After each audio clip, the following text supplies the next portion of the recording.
تخيل إن الوشم اللي رسمته بإيدك بيتحرك عشان ياكل جسمك قبل ما الوشم يوصل لعينك. اشترك في القناة واكتب في التعليقات يا رب سترك، واسمع كابوس سيف.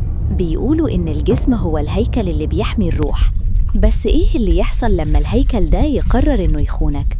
وإيه اللي يحصل لما ترسم بإيدك بوابتك للجحيم؟ قصتنا النهاردة عن شاب اسمه سيف، شاب حياته اتقلبت لكابوس بسبب غلطة صغيرة، غلطة كان تمنها جسمه كله. الحكاية بدأت في دهب. سيف شاب مغامر قرر يعمل وشم مميز عند رسام عجوز محدش يعرف أصله ولا فصله.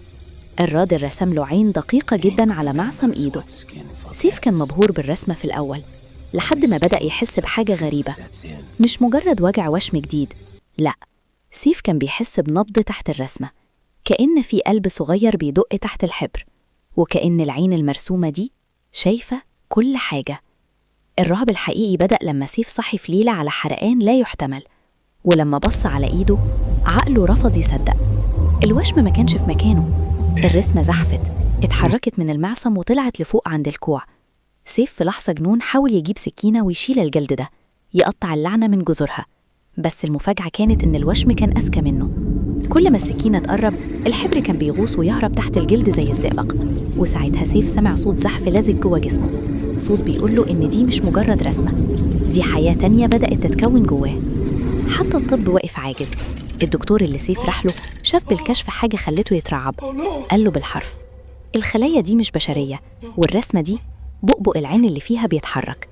في اللحظة دي سيف بدأ يسمع الصوت بوضوح جوه جمجمته، وشوشة شيطانية بتتردد: الجسم ده بقى ملكي، استسلم. النهاية كانت سريعة، الوشم وصل لمحطته الأخيرة، العين. سيف صرخ صرخة واحدة قبل ما يقع قدام مراية حمامه، ولما قام ما كانش هو سيف اللي نعرفه.